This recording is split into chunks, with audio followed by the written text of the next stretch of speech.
नमस्कार दोस्तों।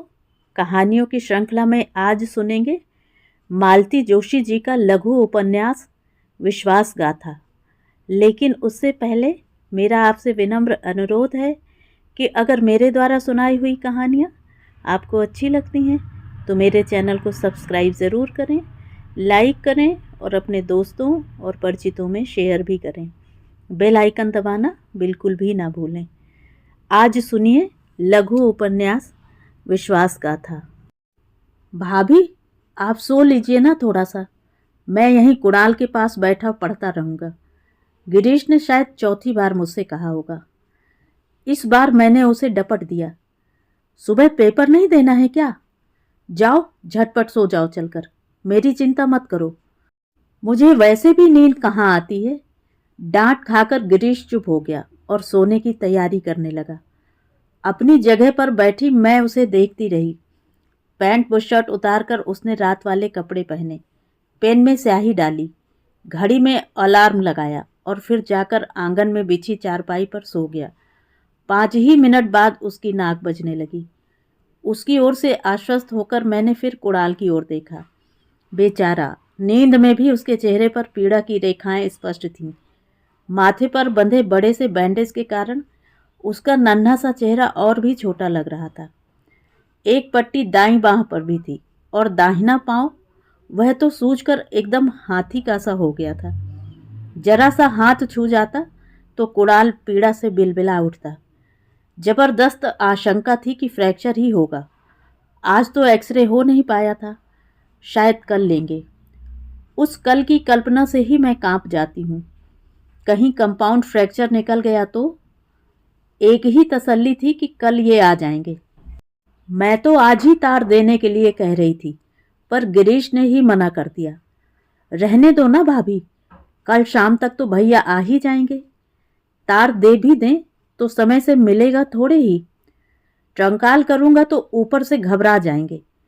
लाख कोशिश करेंगे फिर भी कल सुबह तक ही पहुंच पाएंगे। उतनी देर में पता नहीं क्या क्या सोच डालेंगे। गिरीश बिल्कुल अपने भैया पर गया है, गंभीर और शांत। आज सारी स्थिति को उसी ने तो संभाला। मैं तो कुणाल को सीढ़ियों से लुढ़कते देखकर वहीं फर्श पर धम्म से बैठ गई थी और दोनों हाथों में मुंह ढांप लिया था। अपनी तरफ से तो मैं उसे ईश्वर के हवाले कर ही चुकी थी। फिर बाद में गिरीश के साथ यंत्रवत घर से अस्पताल और अस्पताल से घर चक्कर लगाती रही, लेकिन मुझे किसी बात का होश ही नहीं था। गिरीश बड़े धैर्य से मुझे और कुणाल को एक साथ संभाले रहा। ठीक से पट्टी वगैरह करवाने के बाद जब कुणाल थोड़ा सा सो लिया, डॉक्टर मिश्रा घर पर आकर उसे एक बार फिर देख गए, तभी मैं अपने में लौट सकी। तभी जाकर मुझे याद आया कि गिरीश के पेपर चल रहे हैं, सुबह उसे परीक्षा देने जाना है। तब उठकर मैंने झटपट गैस जलाई थी। सब्जी और 4 पराठे बना लिए थे। रोज की तरह आग्रह और ममता के साथ उसे खिलाया था और 2 कौर खुद भी खाकर फिर से बिस्तर के साथ लगी इस कुर्सी पर आकर बैठ गई हूँ। आंखें फिर कुणाल पर जम गई हैं और मन फिर दुश्चिंताओं में डूबने उतराने लगा है। लगता है इन्हें खबर दे देती तो ठीक था, चिंता का बोझ तो कुछ बट जाता। सच, अकेली संतान के साथ छोटी सी बात भी कितनी बड़ी होकर सामने आती है। किसी के बच्चे क्या गिरते नहीं, क्या उन्हें चोट नहीं आती? पर मेरा मन ही और मिट्टी का बना है। ऊट पटांग सी कल्पनाएं करके खुद को ही यंत्रणा देती रहती हूँ। अब सामने लेटे कुणाल को देखकर यही मन में आ रहा है कि कहीं फ्रैक्चर हुआ तो बेचारे का पूरा साल बर्बाद हो जाएगा। सारे संगी साथी अगली कक्षा में पहुंच जाएंगे। घुटने में चोट लगी है, अगर कहीं वहां की हड्डी चटक गई होगी तो और मुसीबत होगी। कई बार हड्डी ठीक से जुड़ती भी नहीं, नुक्स रह ही जाता है। कहीं ऐसा हो गया तो बेचारा सारी जिंदगी हीन भावना से ग्रस्त रहेगा। सुनील गावस्कर बनने के उसके सपनों में जंग लग जाएगी। साथ वालों के उपहास का शिकार होगा सो अलग। तब उसके चेहरे पर लिखी विवश वेदना को क्या मैं पढ़ पाऊंगी? उसके आहत अहम को सहलाते सहलाते कहीं खुद भी। बेवकूफ लड़की, अब बस भी कर। जब देखो उटपटांग बात सोचती रहेगी। इतने बड़े लड़के की माँ बन गई है, लेकिन पहले वाली आदत अभी वैसी की वैसी है। मैंने चौंक कर सिर उठाया। सामने विकी मामा खड़े थे, चेहरे पर वही सदाबहार मुस्कान। खिली धूप सी उस हंसी को देखकर आधी उदासी तो वैसे ही उड़नछू हो गई। फिर मैंने आदतन रुआसी आवाज में कहा, डॉक्टर कह रहे हैं एक्सरे निकलवाना होगा, तो इसमें रोने की क्या बात है? सामने वाली मिसेस सान्याल कह रही थी कि कंपाउंड फ्रैक्चर होगा। अस्थाना चाची कह रही थी कि घुटने की चोट होगी तो ठीक से जुड़ेगी भी नहीं। तो वे लोग डॉक्टर हैं कोई, और तुम्हारे पास अपना दिमाग नहीं है जो हर किसी की बात को सच मान लेती हो। इतना भी नहीं समझती कि सब लोग तुम्हारी सुखी संपन्न गृहस्थी को देखकर ईर्ष्या करते हैं, ऊपर से कितनी ही संवेदना जताएं, पर भीतर ही भीतर तुम्हें परेशान देखकर बहुत खुश होते हैं सब। सच, फिर कुणाल बिल्कुल ठीक हो जाएगा ना? बिल्कुल ठीक हो जाएगा। जानती हो ना, डॉक्टर विवेक कुमार कभी गलत नहीं कहते। संतोष से मैंने आंखें बंद कर लीं। अब मुझे कोई डर नहीं था। मन से चिंता का एक बोझ जैसे हट गया था। भाभी, ओ भाभी! हड़बड़ाकर एकदम से उठ बैठी मैं। क्या हुआ? मैंने घबराकर पूछा। हुआ कुछ नहीं, कॉलेज जा रहा हूं ना, इसलिए आपको जगा दिया। दरवाजा बंद कर लीजिए, गिरीश ने कहा। तो क्या सुबह हो गई? मैंने अलसाई नजरों खिड़की के पार देखते हुए कहा। तुम्हारे लिए चाय बना दूं? ना, चाय तो मैंने पी ली है।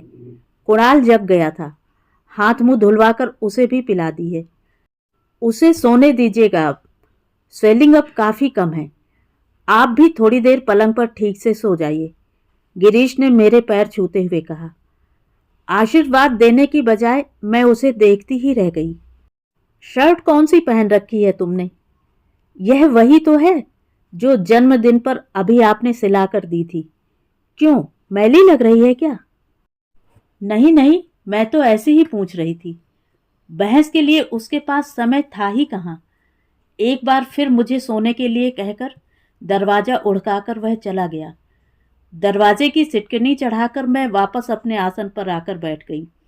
अब सोने का कोई मतलब ही नहीं था। मेहरी, दूध वाला, फूल वाला, सभी के लिए बार बार उठना पड़ेगा। कुर्सी की पीठ पर सिर टिकाए वैसी ही बैठी रही। सामने ही गिरीश का कमरा था। सामने वाली खूंटी पर लटका एक खाली हैंगर हवा में धीरे धीरे झूल रहा था।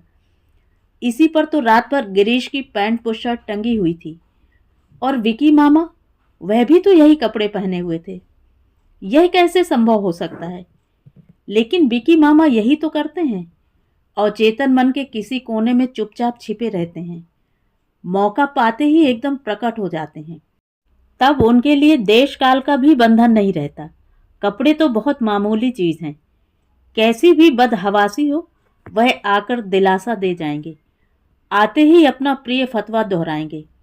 डॉक्टर विवेक कुमार कभी गलत बात नहीं कहते, जानती हो ना? और सचमुच सारी दुश्चिंताएं पल भर में फुर्र हो जाती हैं। अपने लिए चाय बना रही थी। दिमाग पता नहीं कहाँ था कि मेरे देखते देखते सारी चाय उफनकर किचन टेबल पर बह निकली। पतीली में आधा कप भी नहीं बची।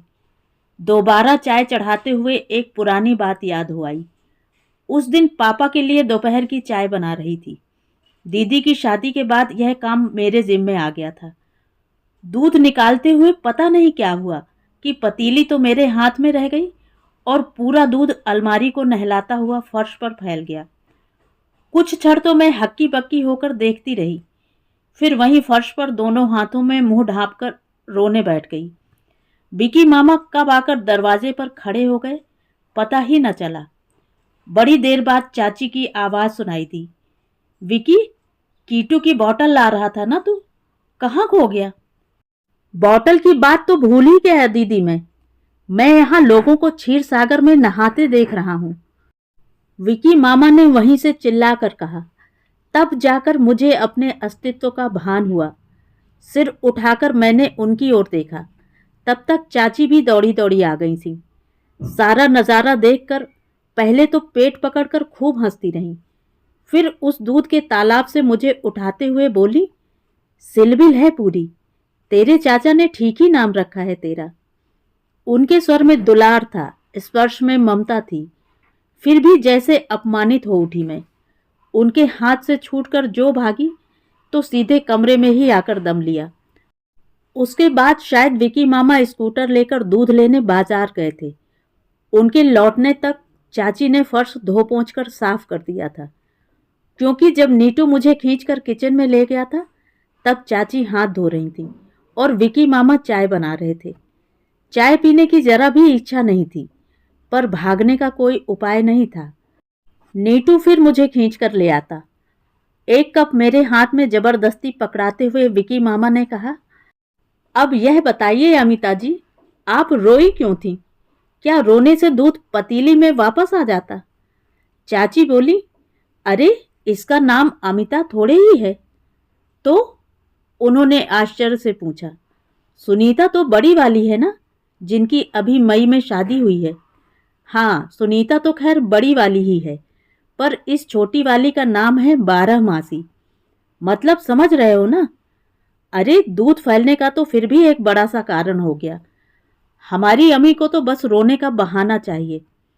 स्कूल की बस छूट जाए तो, पेन की निब टूट जाए तो, सहेली से कुट्टी हो जाए तो, दीदी की चिट्ठी आ जाए तो, इसकी गंगा जमुना में बाढ़ आई ही रहती है। 12 मासी, वाह क्या नाम है। इस बात पर तो दीदी तुम्हें पद्मश्री देने को दिल करता है। और वे दोनों भाई बहन हो करके हंस पड़े, जैसे बहुत बड़ा मजाक कर लिया हो। शर्म तथा अपमान से लाल हो आई मैं। चाची को मैं कभी ठीक से समझ ही न सकी। कभी तो इतना लाड जताएंगी कि लगता मैं नीटू कीटू से भी छोटी हो गई हूँ। कभी इतनी पराई सी लगती कि बस। दीदी थी तब तक तो मैंने कभी इन बातों की परवाह भी नहीं की, पर उनकी शादी के बाद से लगता है घर में मैं एकदम अकेली पड़ गई हूँ। भैया तो उससे पहले ही आईआईटी कानपुर पहुंच गए थे। पापा बेचारे ऊपर ही बने रहते। छोटे भाई की गृहस्थी में अपनी मर्यादा निभाते हुए सिर्फ सुबह शाम खाने भर को नीचे उतरते। चाय तक ऊपर ही जाती थी। और अब ये विकी मामा आ गए हैं एमएसएमटी पता नहीं क्या करने। और मुझे लग रहा था जैसे प्रतिपक्ष में एक की वृद्धि हो गई है। तय कर लिया था कि अब इन लोगों के सामने कभी आंखों में पानी नहीं आने दूंगी। पर भाग्य भी तो जैसे मेरी परीक्षा लेने पर ही उतारू था। उस बार दीदी के आने की बात थी। चाचा किसी काम से दिल्ली जा रहे थे। लौटते हुए दीदी को साथ लाना लगभग निश्चित ही था। वे 5 दिन मैंने बड़ी बेसब्री से काटे। मन में ढेर सारी बातें, ढेर सारी शिकायतें इकट्ठी हो गई थी।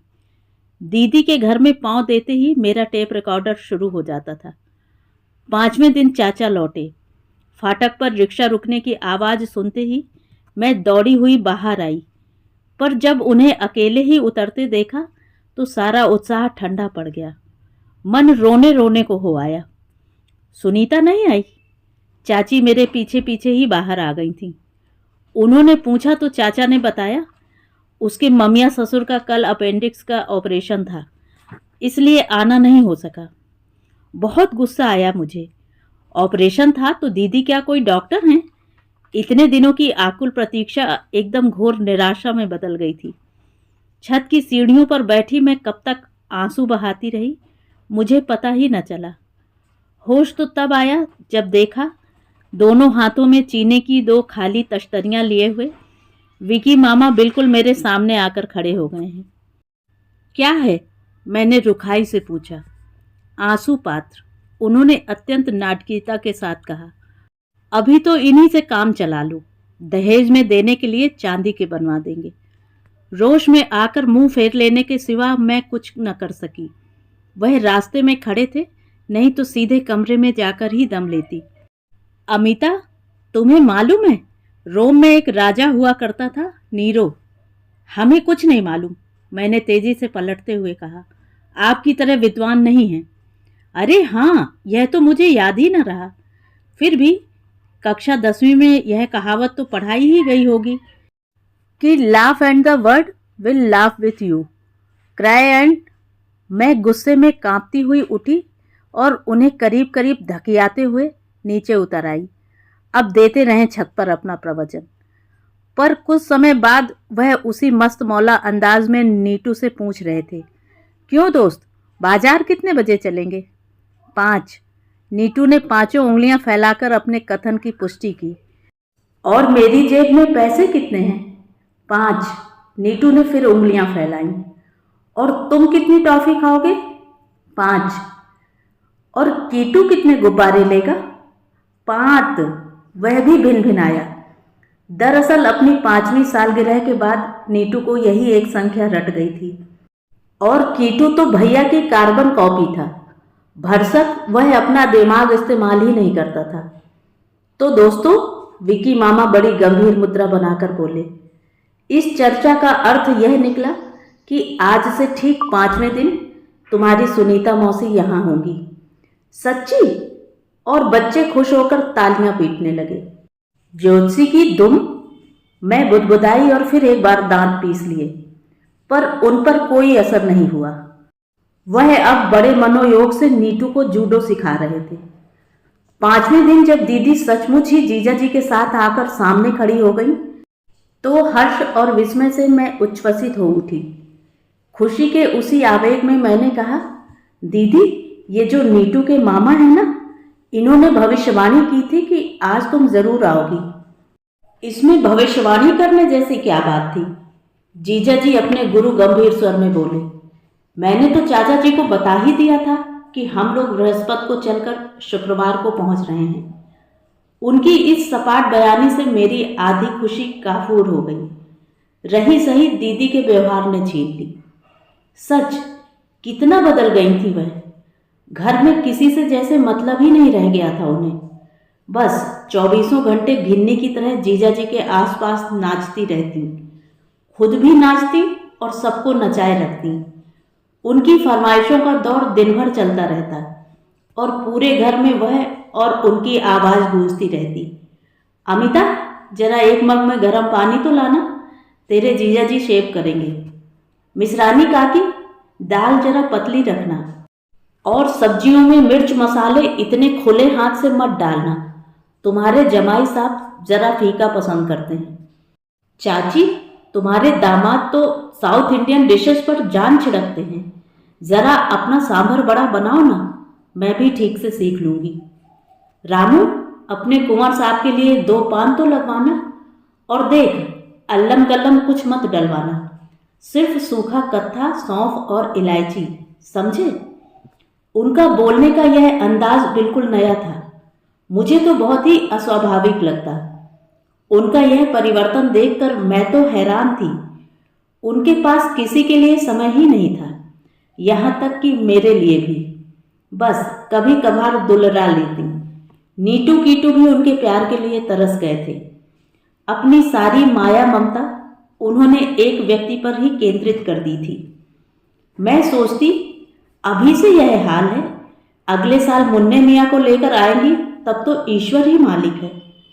अभी से उस बात का कैसा हौवा बनाया जा रहा है, कैसा प्रदर्शन हो रहा है। छी, दीदी को शर्म भी नहीं आती होगी। वे लोग घूमने जा रहे थे। चाहते तो दिल्ली से सीधी ट्रेन पकड़ सकते थे, पर सिर्फ हमें देखने के लिए वे इंदौर तक आए थे। बड़ी मेहरबानी की। यह बात इतनी तरह से और इतनी बार कही गई कि मुझे तो कोफ्त होने लगी थी।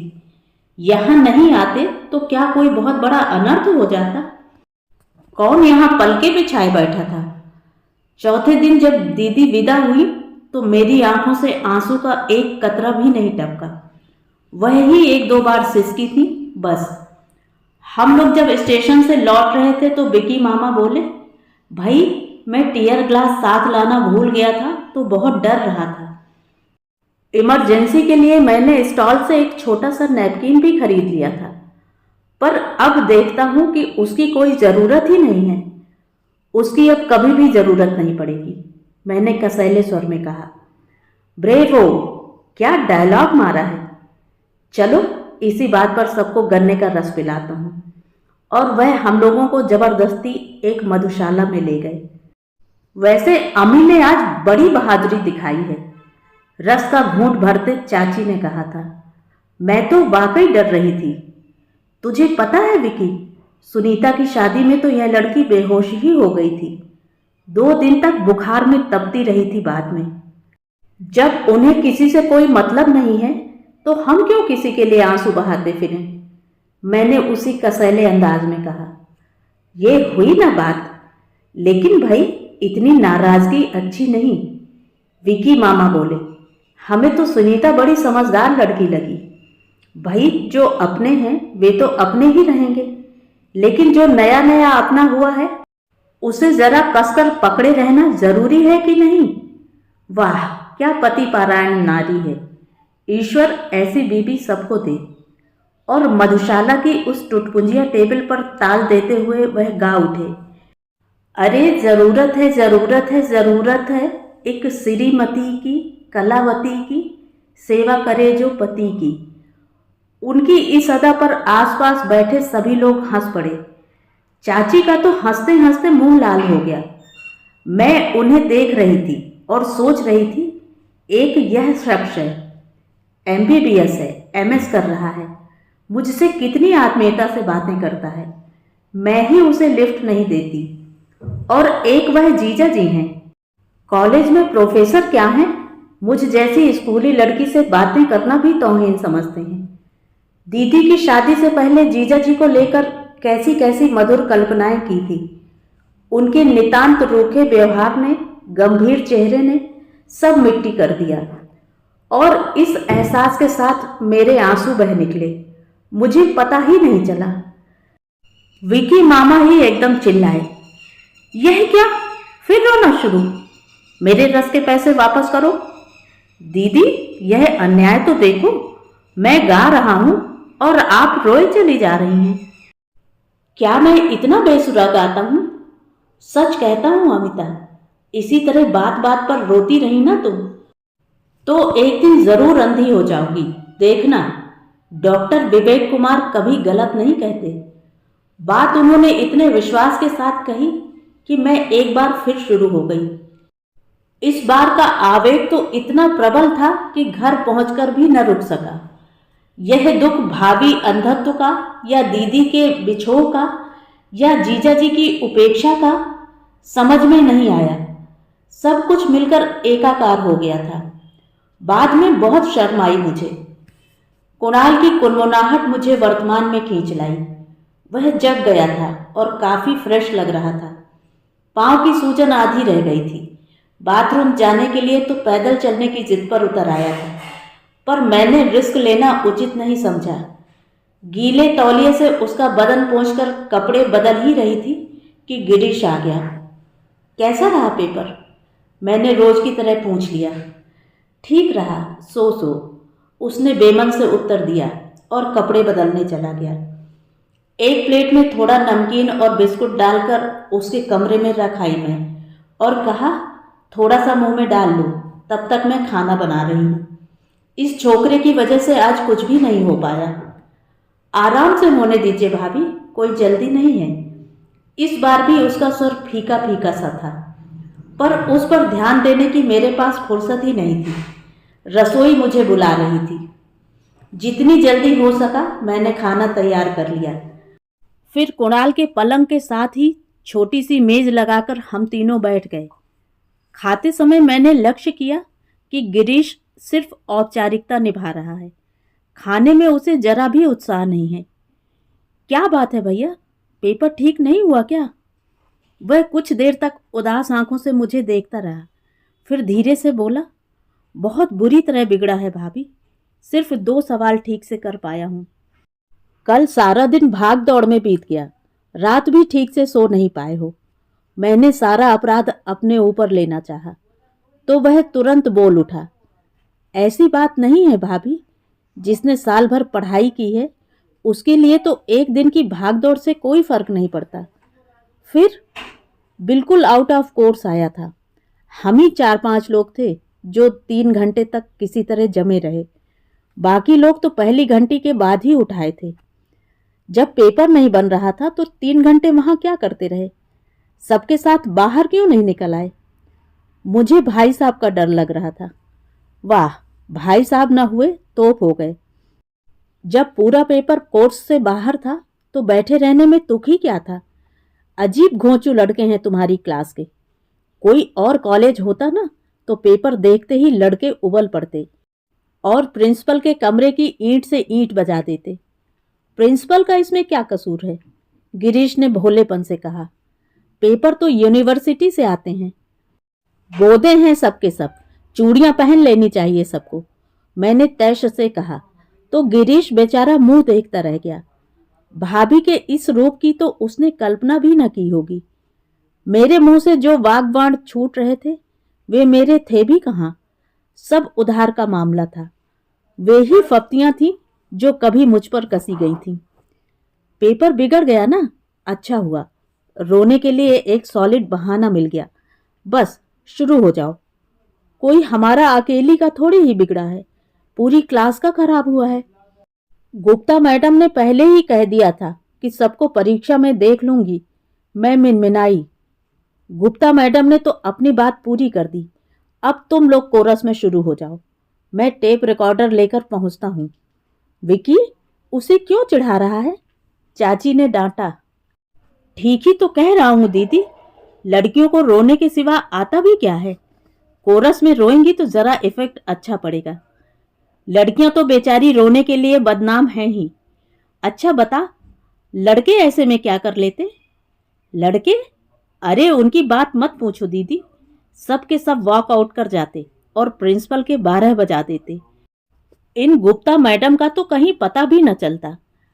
ये सब बातें कॉलेज में चलती हैं भैया। स्कूल में, खासकर लड़कियों के स्कूल में तो प्रिंसिपल का कमरा किसी राक्षस की गुफा से कम नहीं होता। चाची ने कहा तो मैंने मन ही मन उन्हें धन्यवाद दिया। अपनी बात को इतने अच्छे से तो मैं भी नहीं समझा सकती थी। पर विकी मामा को संतोष कहाँ हुआ। बोले, तो क्या ये लोग प्रोटेस्ट नहीं करेंगी, सिर्फ सुबकती रह जाएंगी? No no. देखो अमिता, रोने से कभी कोई बात नहीं बनी है। मस्ट डू समथिंग, कर्म करना होगा। फिर उन्होंने खुद ही एक एप्लीकेशन लिख कर दी और मुझसे फेयर करवाया। फिर उस कागज पर कक्षा की सभी लड़कियों से हस्ताक्षर करवाए। उसे प्रिंसिपल मैडम तक भी मुझे ही पहुंचाना पड़ा, क्योंकि बिल्ली के गले में घंटी बांधने के लिए कोई तैयार नहीं था। परीक्षा के अंतिम दिन नोटिस बोर्ड पर जब वह सूचना देखी तो हम लोगों के हर्ष और आश्चर्य का पारावार न रहा। लगा कोई बहुत बड़ी लड़ाई जीत ली हो। विकी मामा, हम लोगों का अंग्रेजी का फर्स्ट पेपर फिर से हो रहा है। घर आते ही मैंने खुशी से उछलते हुए बताया। अरे वह तो होना ही था, वह इत्मीनान से बोले। मैंने तो पहले ही बता दिया था कि ऐसा होगा। और तुम तो जानती हो, डॉक्टर विवेक कुमार कभी गलत नहीं कहते। बड़े आए, मैंने कहा और मुंह बिचका दिया। गिरीश कमरे में गुमसुम बैठा हुआ था। मेरा चूड़ियों वाला फिक्रा उसे चुभ गया था शायद। उसका मन दूसरी ओर मोड़ने के लिए मैंने उसके पास जाकर कहा, वह एक्सरे का क्या हुआ भैया? आज निकलवाना था ना? हाँ, आज 3 बजे मित्तल ने समय दिया है, उसने बुझे बुझे स्वर में कहा। अकेले उसे संभाल लोगे ना? आज मेरा जाने का मन नहीं है। अस्पताल में पता नहीं जी कैसा होने लगता है। वह कोई अस्पताल में थोड़े ही है भाभी। फिर भी मेरी जरूरत ना समझो तो मैं घर पर ही रह जाऊंगी। मेरा साथ वैसे भी किसी काम का नहीं है। खुद भी नर्वस होती हूँ और दूसरों को भी परेशान करती हूँ। कल तुम थे, इसी से इतना सह गई। तुम्हारे भाई साहब होते तो पता नहीं कितनी डांट पड़ती। उसका मूड कुछ ठीक हो चला था। उसकी सहज सलज्ज मुस्कान चेहरे पर तैर आई थी। बोला, आप घर पर ही रह जाएं तो अच्छा है। भाई साहब को आज आना भी है। कुणाल की चिंता ना करें, आज तो उसका पांव काफी ठीक है। नहीं तो मैं पड़ोस से विनोद को ले लूंगा। भाई साहब का कारण बहुत बढ़िया था। मैं निसंकोच घर पर रह गई। वहां जाकर प्रतिपल तनाव झेलने से तो यही ठीक था। किचन में व्यस्त रहो तो दुश्चिंताएं अपने आप दूर भाग जाती हैं। 2 दिन से खाने का नाटक ही हो रहा था। उन दोनों को एक्सरे क्लिनिक भेजकर मैं मनोयोग से रसोई में जुट गई। खाना बनाकर निकली ही थी कि दरवाजे पर रिक्शा रुका। दरवाज़ा खोलूं तब तक इनका सूटकेस सीढ़ियों पर पहुंच चुका था। उसे अंदर रखकर लौटी तो देखा कि गिरीश कुणाल को गोद में लिए हुए चला आ रहा है। अरे, आश्चर्य से इतना ही कह पाई मैं। भाई साहब जाते समय ही कॉर्नर पर मिल गए थे, तो फिर हमारे साथ ही हो लिए, गिरीश ने बतलाया। और अब कहाँ रह गए? रिपोर्ट के लिए रुके हैं, फिर शायद डॉक्टर मिश्रा के पास भी जाएंगे, इसीलिए मैं कुणाल को लेकर चला आया। सोचा देर होगी तो आप परेशान हो जाएंगी। परेशान? उतनी देर में तो मैं पता नहीं कहाँ कहाँ फोन कर चुकती। गिरीश सचमुच बड़ा समझदार लड़का है, भाभी को खूब पहचानता है। मुझे तो इन पर कोफ्त हो रही थी। इतनी हड़बड़ी क्या थी मिश्रा के यहाँ जाने की? पर उनके लिए तो अपनी हर बात पत्थर की लकीर होती है, जो कह दिया उसे करके ही छोड़ेंगे। ये पूरे 1.5 घंटे बाद लौटे, साथ में डॉक्टर साहब भी थे। आते ही बोले, भाभी जी मिठाई खिलाइए, आपके लड़के का पैर एकदम ठीक है। कंपाउंड फ्रैक्चर नहीं है? मैंने हौले से पूछा। कंपाउंड फ्रैक्चर की छोड़िए, डिसलोकेशन भी नहीं है, जिसका डर था। बस जरा सा एस्प्रिन है। मैंने गिरीश को बता दिया है मुन्ना पहलवान का। He is an expert. 8 दिन में आपका बच्चा दौड़ने लगेगा। शुक्र है भगवान का। मैंने मन ही मन हाथ जोड़े और कहा, मैं तो पता नहीं क्या क्या सोचने लगी थी।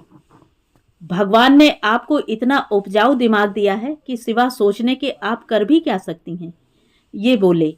स्वर में व्यंग से ज्यादा रोष था। समझे डॉक्टर, कुणाल की मम्मी के लिए हर चोट टिटनेस है, हर घाव कैंसर है। छींक आती है तो इन्हें स्नोफीलिया की आशंका होने लगती है। खांसी आने पर ब्रोंकाइटिस निश्चित है। पेट में दर्द हो तो गैस्ट्रोएंटराइटिस का खतरा पैदा हो जाता है। फिर हर बुखार का टाइफाइड या निमोनिया का होना तो मामूली बात है।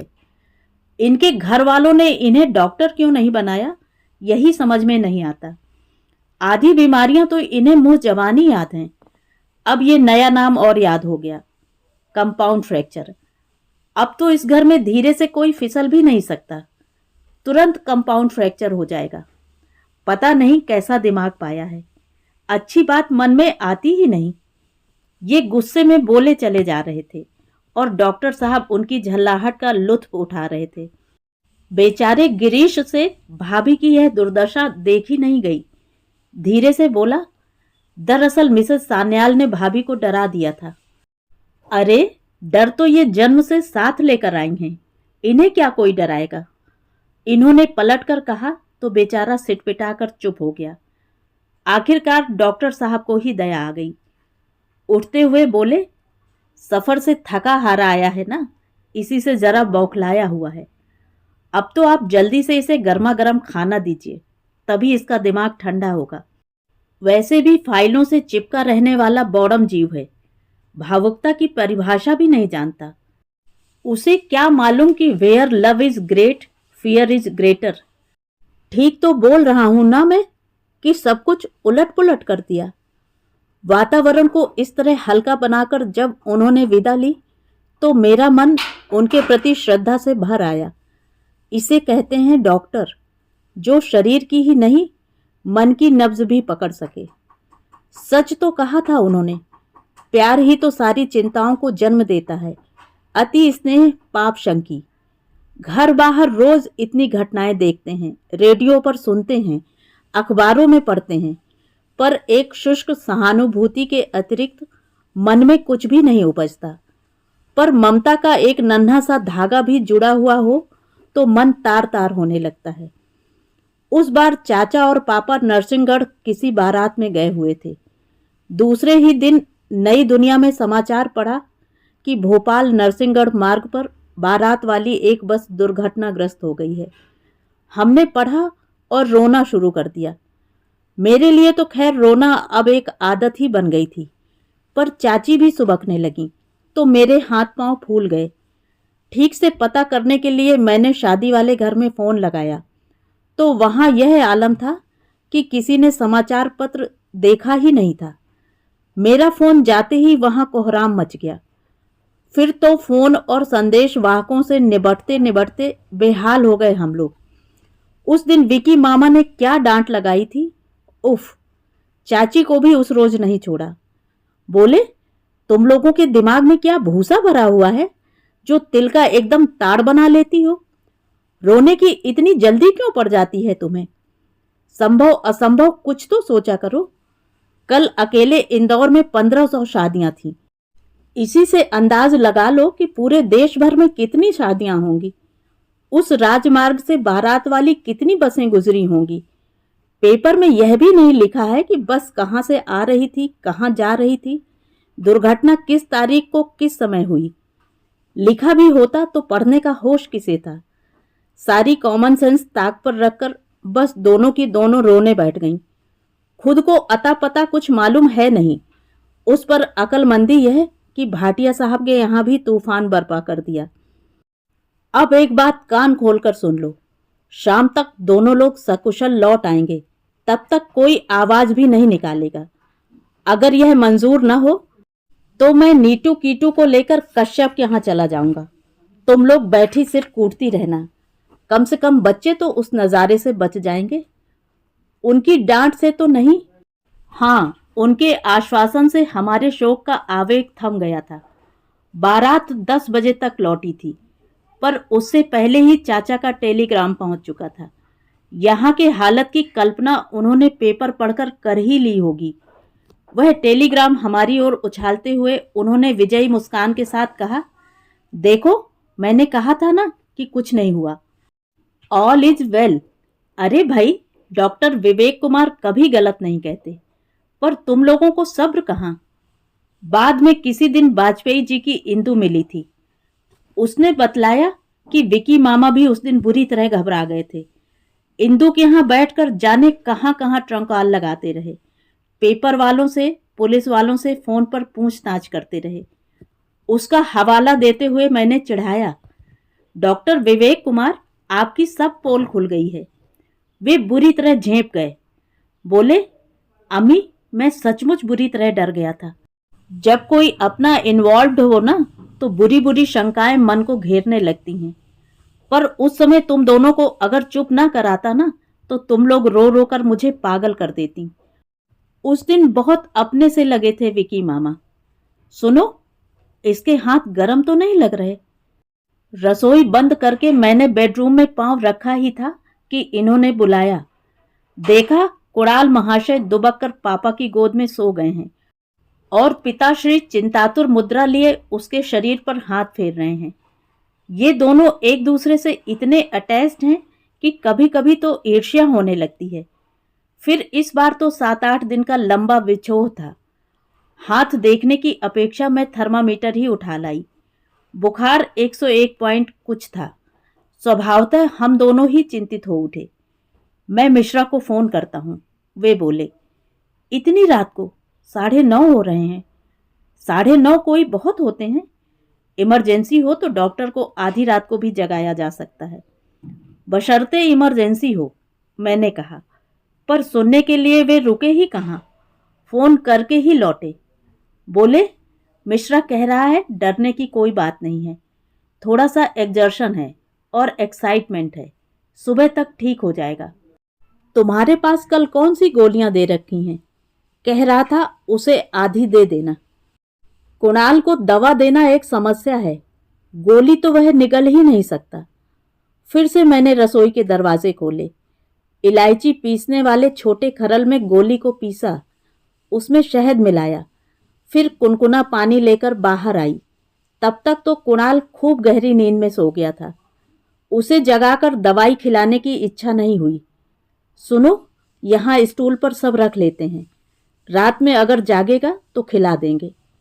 पर मेरी बात का उत्तर नहीं आया। कमरे में वह थे ही नहीं। और तभी चंदनी अगरबत्ती की भीनी भीनी खुशबू मुझे उनका अता पता बता गई।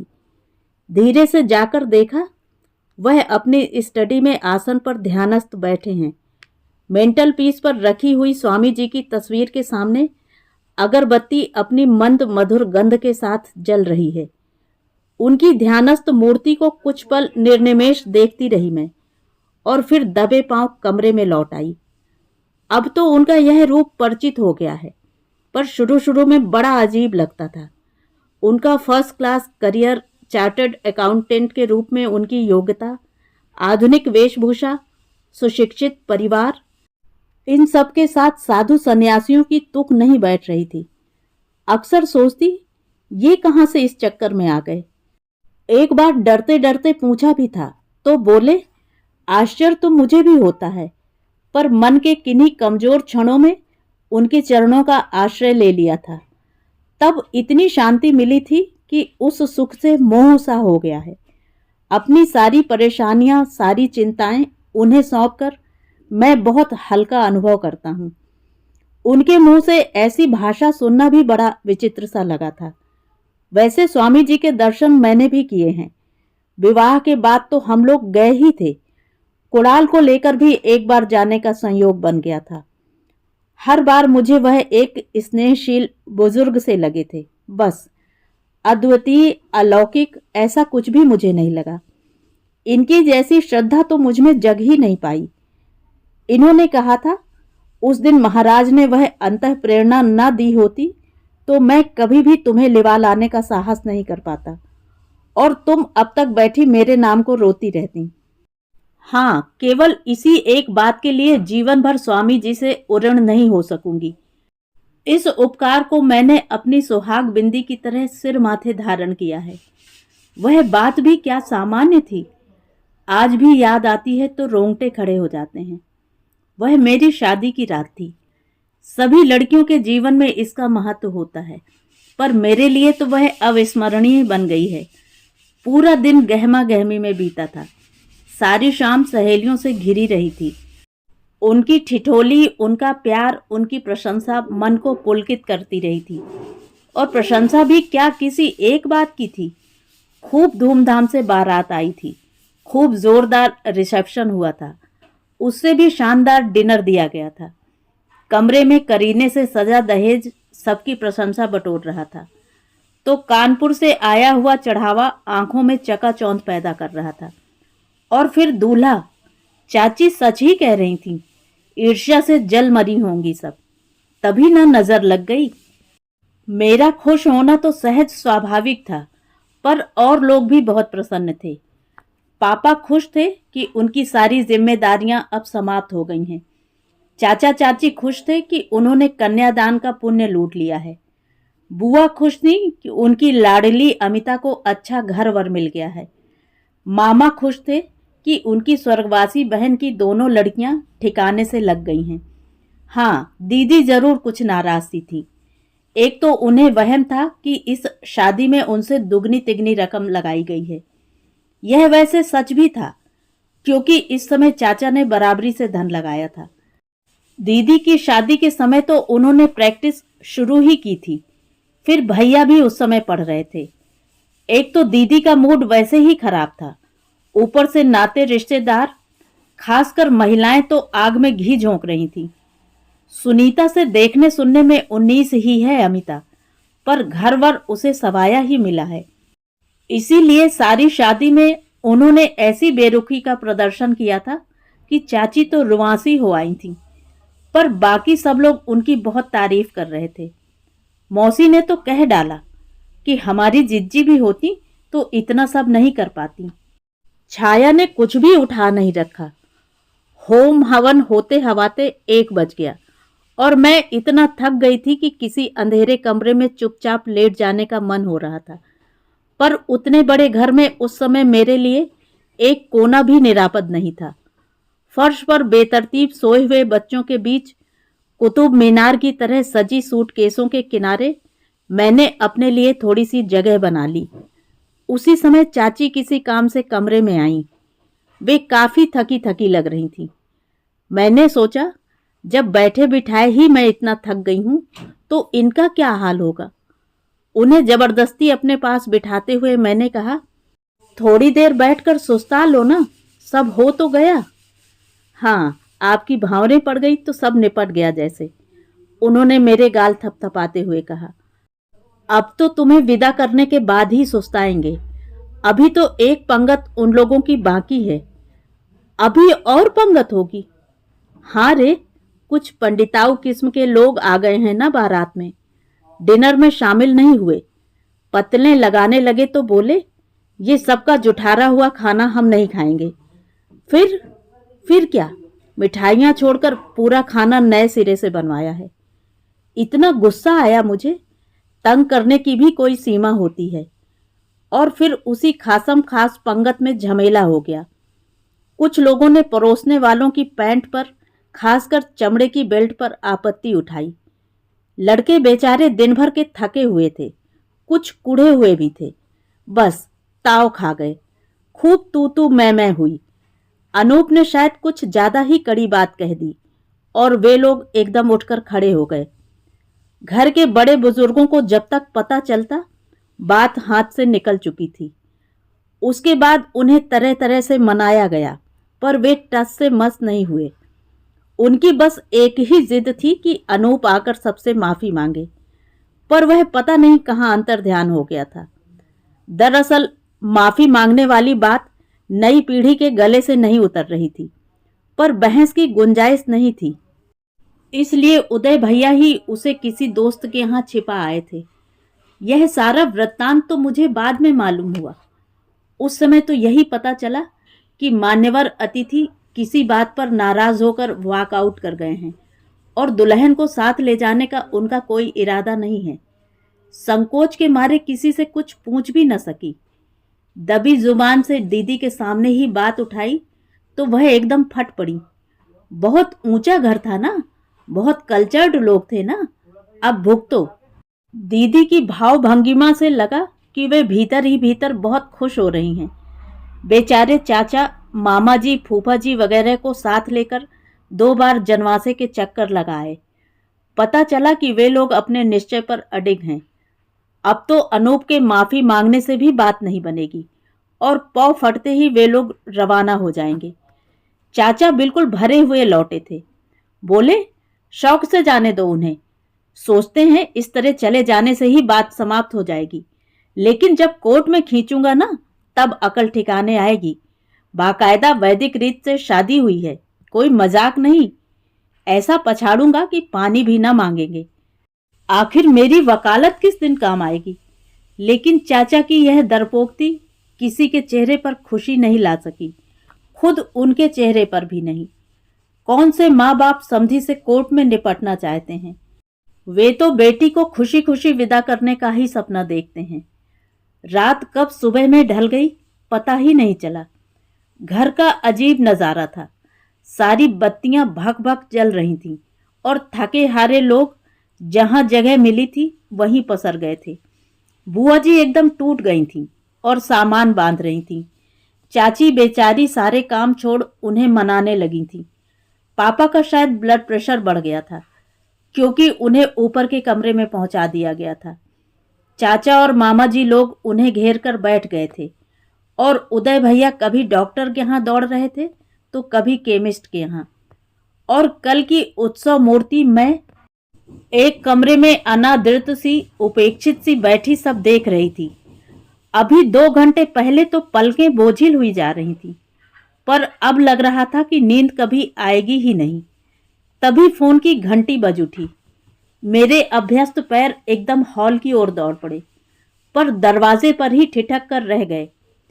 क्या मेरा इस तरह दौड़कर फोन उठाना ठीक लगेगा? घर में इतने लोग तो हैं, पर वहां जो भी थे सबके सब निढाल पड़े हुए थे। मैंने कुछ क्षण तो प्रतीक्षा की, फिर सबको लांघती फलांगती स्वयं ही पहुंच गई। हेलो, मैंने रिसीवर उठाते हुए कहा। हेलो, कौन बोल रहा है? उधर से आवाज आई। मैं हूं अमिता। आप कौन बोल रहे हैं? अमिता? क्या वही अमिता जिसकी शादी?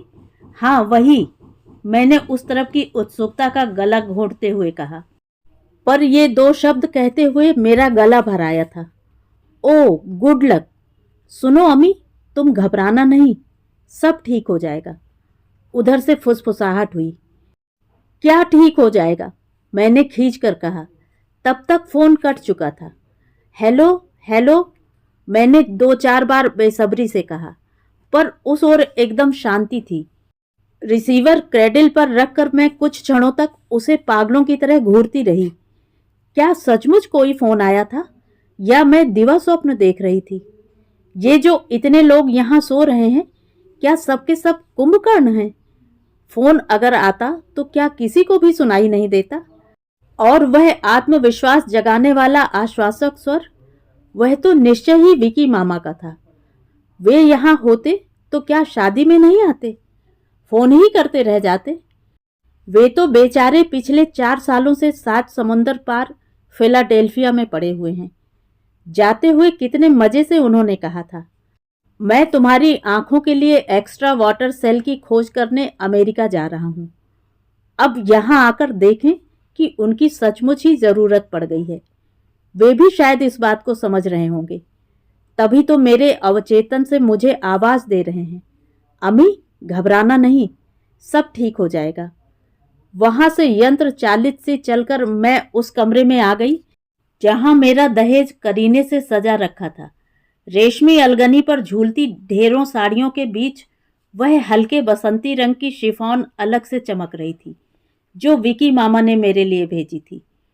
कल जल्दी जल्दी में बुआ जी ने जो लाल फूल उस पर टांक दिया था, वह आंखों में बुरी तरह चुभ रहा था, पर उनका कहना था कि बिल्कुल सूनी साड़ी अच्छी नहीं लगती।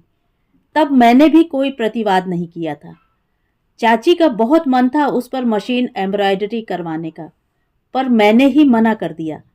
जानती थी विकी मामा बहुत तड़क भड़क पसंद नहीं करते, तभी तो यह प्लेन शिफॉन भेजी है। साड़ी की मुलायम सतह पर हाथ फेरते हुए एक बहुत पुरानी बात याद हो आई। 11वीं कक्षा में पढ़ती थी तब मैं। उस दिन शायद क्लास का फोटो ग्रुप था। बड़े चाव से मैंने चाची की हरी बनारसी साड़ी पहन ली थी।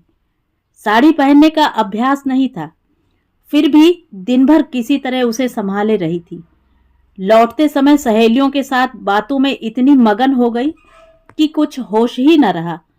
अपना स्टॉप आते ही मैं रोज की तरह कूद पड़ी थी और कूदते ही साड़ी चर्र से बोल गई थी। मेरा तो डर के मारे खून ही जम गया था, रोना तक भूल गई थी मैं। उस दिन विकी मामा बड़े काम आए थे। पता नहीं कहां से 15 मिनट में रफू करवा कर ले आए और बोले, दीदी को पता भी ना चलेगा, बस तुम मेहरबानी करके चुप बनी रहना। कुछ दिन मैं सहमी सहमी रही, फिर धीरे धीरे वह डर जाता रहा। मैं तो उस बात को भूल ही गई थी। अभी शादी से पहले उस दिन ढेर सारी साड़ियां प्रेस की थीं, तब वह निशान दिखाई दे गया। दूर से ही चमक रहा था। अरे चाची, यह क्या? मैंने कहना चाहा, पर फिर खुद ही अपने शब्द गटक लिए। 5 साल पहले वाली अपनी बेवकूफ़ी याद आ गई। चाची उस दिन भी सिर्फ मुस्कुरा कर रह गईं। उस क्षण वे मेरी माँ से भी ऊंचा उठ गई थी, क्योंकि माँ भी शायद मुझे इतनी आसानी से क्षमा नहीं कर पाती।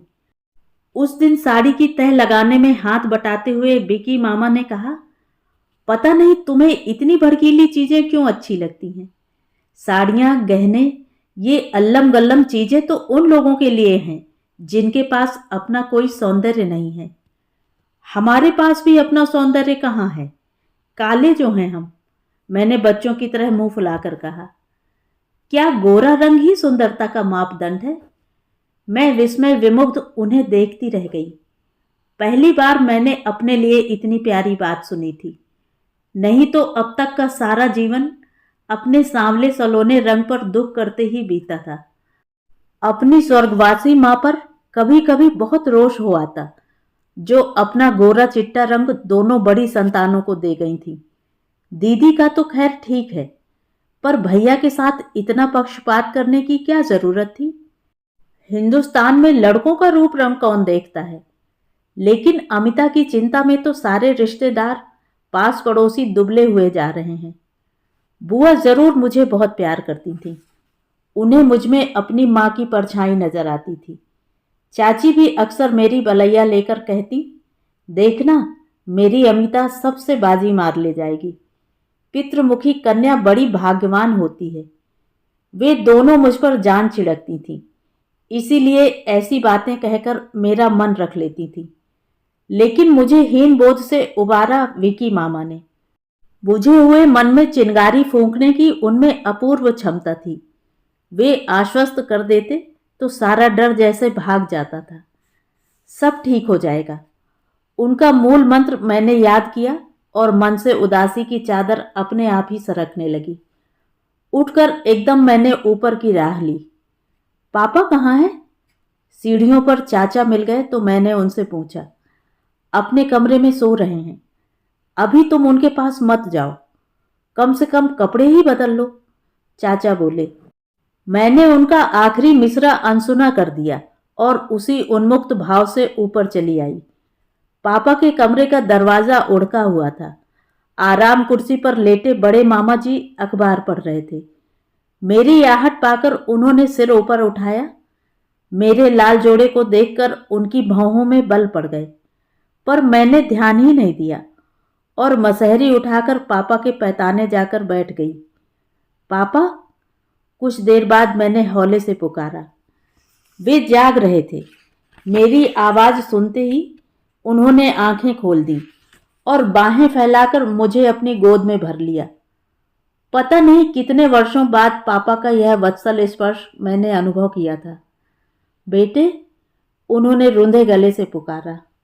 आप घबराइए नहीं, सब ठीक हो जाएगा, मैंने उन्हें धीरज बंधाते हुए कहा। अपने व्यवहार पर मुझे स्वयं ही आश्चर्य हो रहा था।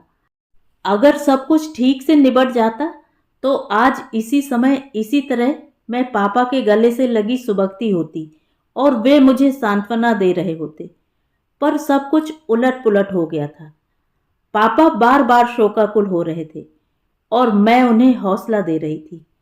घबराइए नहीं पापा, सब ठीक हो जाएगा।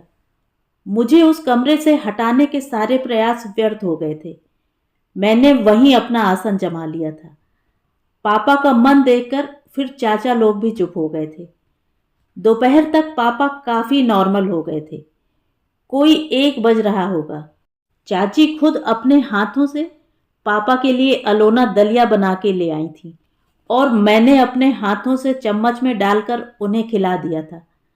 फिर बड़ा सा गांव तकिया लगाकर थोड़ी देर के लिए वे बैठ गए थे। तभी दरवाजे पर रिक्शा रुका। अरे, यह तो दूल्हे राम लौट आए हैं, किसी ने कहा। भैया ने एकदम आस्तीनें ऊपर सरका ली। I will kick him out, वह गरजे।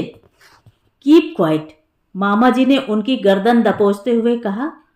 पहले ही जो एहसान कर चुके हो तुम लोग, बहुत है, अब हमें निपटने दो।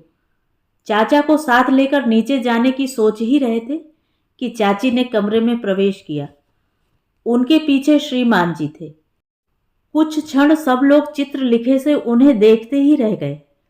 उन 5-7 जोड़ी आंखों की अपलक चितवन को किसी तरह सहते हुए वे पापा के पास जाकर खड़े हो गए और नम्र किंतु दृढ़ शब्दों में बोले, पापा जी, मैं अमिता को लिवाने आया हूं। पापा ने एकदम से उन्हें खींचकर गले से लगा लिया। कुछ कहने के लिए उनके होंठ फड़फड़ाए, पर मुंह से बात ही ना निकली। बस आंखों से झरझर आंसू बहते रहे। इनका भी स्वर तब तरल हो आया। बोले, वे लोग मेरे बड़े बुजुर्ग हैं, उनका अपमान मैं नहीं कर सका, इसीलिए साथ चला गया। आप भी मेरे पूज्य हैं, आपके प्रति भी मेरा कुछ फर्ज बनता है। आज आपकी बेटी को विदा कराने का वादा था, इसीलिए आधे रास्ते से लौट आया हूं। विदा तो करा लोगे बेटा, पर रखोगे कहाँ? मामा जी ने पूछा। क्यों, मेरा घर नहीं है क्या? जिन लोगों ने उसे नकारा है वहां अमिता नहीं जाएगी, पर चंडीगढ़ में मेरे क्वार्टर में तो जा सकती है ना। जरूर जाएगी बेटे, पापा ने कहा। लड़की हमने तुम्हें दी है, तुम जहां ले जाओगे वह जाएगी। हमें और किसी से कोई मतलब नहीं है। जानते हो बेटा, हम सब के सब बहुत निराश हो गए थे, पर इसका विश्वास जरा भी नहीं डगमगाया। बार बार मुझे ही धीरज दे रही थी कि पापा घबराइए नहीं, सब ठीक हो जाएगा। उन्होंने पहली बार आंख उठाकर मेरी ओर देखा और मेरे दिमाग में जैसे कुछ कौंध गया। सुबह फोन पर सुनी थी वह यही आवाज तो थी। पलंग की पाटी पर सिर रखे रखे ही मुझे झपकी आ गई थी। कुड़ाल के माथे पर रखा हुआ मेरा हाथ जब इनके हाथ से छू गया तो अचानक आंख खुल गई। वे कुणाल के माथे पर अगरबत्ती की भभूति लगा रहे थे। राख कह दो तो बहुत नाराज होते हैं। थोड़ी थोड़ी उन्होंने उसके गले और छाती पर भी लगाई। हठात उनकी आंखें ऊपर उठी तो पाया कि मैं अपलक उन्हें देख रही हूं। हंसी आ रही है ना? उन्होंने पूछा। नहीं तो, मैंने मासूम बनकर कहा। खैर, वह तो सब मुझे मालूम है। अब उठो और झटपट एक तौलिया ले आओ। लड़का पसीने से लथपथ हो गया है और तुम बेसुध सो रही हो। मैंने देखा कुणाल सचमुच पसीने से नहा गया था। हम दोनों ने मिलकर उसका शरीर सुखाया, कपड़े बदले और फिर ठीक से ढांप ढोंप कर सुला दिया। बुखार एकदम कम हो गया था और पहले किसी बेचैनी भी नहीं थी। अब गोली की तो कोई जरूरत नहीं है ना? मैंने मसहरी खोलते हुए पूछा। देना चाहो तो दे दो, इन्होंने लापरवाही से उत्तर दिया। मुड़कर देखा, 5-7 दिनों का इकोनॉमिक टाइम्स लेकर ये लेट गए हैं। अब कम से कम 1 घंटे तक इन्हें दीन दुनिया से कोई मतलब नहीं रहेगा। पता नहीं इस अखबार में इतना पढ़ने के लिए क्या होता है, मेरी तो कुछ समझ में नहीं आता। सच तो यह है कि आदमी ही मुझे समझ में नहीं आता, किसी कोने से भी नहीं। पता नहीं कितनी देर बाद इन्हें मेरी उपस्थिति का भान हुआ। गुदगुदाकर पूछा, आज सोना नहीं है? कहने को तो लेट गई मैं, पर मन अशांत ही बना रहा। आखिर हिम्मत करके कह ही डाला, एक बात पूछूं? एक क्यों, 100 बातें पूछ लो। I am at your disposal. मजाक नहीं कर रही हूं मैं, सीरियसली पूछ रही हूं। पूछो ना भाई, मैं भी तो सीरियसली उत्तर देने के लिए प्रस्तुत हूं। फिर भी कुछ क्षण संकोच में डूबी रही मैं, और फिर साहस बटोर कर पूछ ही लिया। क्या सचमुच आप विश्वास कर लेते हैं कि सैकड़ों किलोमीटर दूर बैठे हुए स्वामी जी आपकी बात सुन ही लेंगे? वे एकदम गंभीर हो गए। बोले, अमिता, तर्क की कसौटी पर श्रद्धा परखी नहीं जाती, यह तो अनुभव करने की वस्तु है। फिर भी क्या? तुमने प्रत्यक्ष देख तो लिया। अभी कुछ देर पहले तुम्हारा बच्चा बुखार में तप रहा था, अब बिल्कुल शांत सो रहा है। कुछ तो कारण होगा ही। कारण ही तो जानना चाहती हूं। यह स्वामी जी की सामर्थ्य का चमत्कार है या आपकी श्रद्धा का? मेरी श्रद्धा का, उन्होंने असंदिग्ध भाव से उत्तर दिया। इसका अर्थ हुआ कि स्वामी जी में कोई उनकी सामर्थ्य की विवेचना का अधिकार मुझे नहीं है। उन्होंने मेरी बात बीच में ही तोड़ते हुए कहा, मैं तो इतना जानता हूं कि जब हम प्रार्थना करते हैं, ध्यान करते हैं, तो एक तरह से अपनी इच्छा शक्ति जागृत करते हैं। अपनी इच्छा शक्ति को हम अपने आराध्य में आरोपित कर देते हैं और उसके परिणाम को उनका प्रसाद समझकर सिर माथे लगा लेते हैं। उन्होंने भाव विगलित कंठ से कहा। यह तो सीधे सीधे विल पावर का करिश्मा हुआ, मैंने सपाट ढंग से कहा। तुम्हें अगर यही नाम अच्छा लगता है तो यही सही। विल पावर कहने से इच्छा शक्ति का अर्थ तो बदलेगा नहीं। अर्थ तो नहीं बदलेगा, पर मेरा सवाल यह है कि फिर इसमें थर्ड पार्टी की जरूरत ही क्या है? मैंने कहा ना अमिता, श्रद्धा तर्क की वस्तु नहीं है, इन्होंने पूर्वत गंभीरता से कहा। इच्छा शक्ति यूं ही नहीं उपजती, उसे साधने के लिए आत्मविश्वास की आवश्यकता होती है, और उस आत्मविश्वास को बनाए रखने के लिए एक आलंबन तो चाहिए। यह आलंबन जिसका जैसा मन होता है वह ढूंढ लेता है। इसे आत्मविश्वास तो नहीं कह सकती मैं, यह तो अंधविश्वास हुआ, मैंने जिद के साथ कहा। तुम कुछ भी कह लो, तुम्हें रोकता कौन है? यह तो अपने अपने सोचने का ढंग है। तुम्हारे लिए जो अंधविश्वास है वही किसी के लिए सहज आस्था भी हो सकती है। कभी कभी सोचता हूं अमी, तुम भी अगर अपने लिए ऐसा ही अवलंब खोज पाती तो अच्छा रहता। तब तुम्हारा मन इतना डरा डरा नहीं रहता। बात बात में नर्वस हो जाने का यह रोग भी तुम्हें नहीं लगता। उनकी पंडिताऊ बातों से ऊब सी होने लगी मुझे। लगा कि चिल्लाकर कह दूं कि मेरा भी एक अवलंब है जो मुझे निराशा के गर्त से उबारता है, मुझ में आत्मविश्वास भरता है, मुझे जीवन संघर्ष की प्रेरणा देता है। पर मैं वह नाम होठों पर न ला सकी। जानती थी छूटते ही ये कहेंगे, तुम्हारे ये विकी मामा इतने सामर्थ्यवान थे तो खुद निराशा के गर्त में क्यों डूब गए? अपने ऊपर ही उन्हें विश्वास क्यों नहीं रहा? जीवन संघर्ष में खुद ही पीठ दिखाकर क्यों भाग गए?